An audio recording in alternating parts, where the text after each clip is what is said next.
Welcome. My name is Eric Lever, and I'm a research fellow here at the Institute for Policy Studies.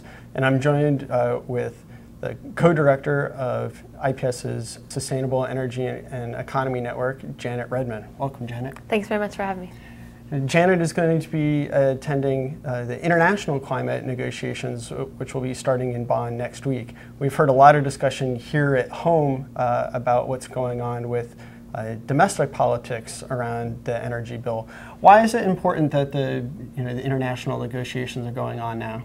I think it's really critical, specifically while we have this domestic conversation, to remember that what we do here domestically on climate actually sits in a larger framework of an international discussion.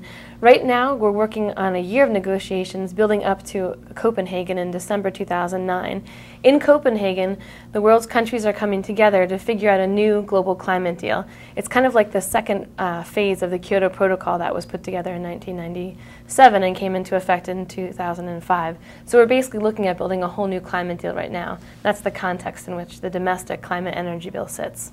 And what are some of the biggest stumbling blocks on the international front? What are we coming up against? Sure. There are two big pieces that I think are critical.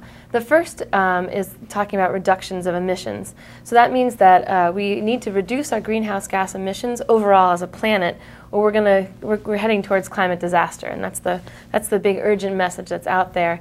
The big movement that has to happen is that the rich developed countries need to take on really deep emissions reductions targets. In particular, the U.S. has been kind of holding back the process in getting to deep cuts, so we really need to see the U.S. take leadership on that right now.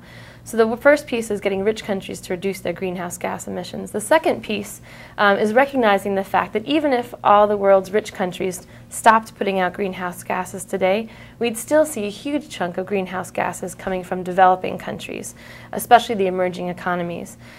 So we also need to have a support package that helps those countries move to a low-carbon growth path.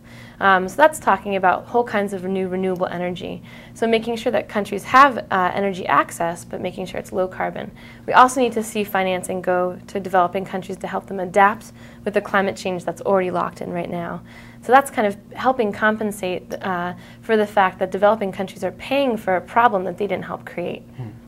And what is IPS's role? What do you hope to accomplish by going to these international meetings? Sure. Well, we're working on a couple of different fronts. The first is thinking about the financing architecture. So that means what kind of system do we want to create a just and fair flow of money from those who've been most responsible in creating this climate problem to help those who've been least responsible both deal with the climate problem, but again move toward this new low-carbon growth society.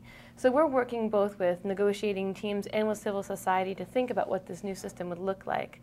We're also part of something called the Climate Justice Now Network, which is a group of over 160 organizations, local organizations, international organizations, and national groups and social movements who are pushing for a fair and just deal, looking at climate equity and climate justice, not just getting climate action, but thinking about how it really reflects the needs of the people on the ground.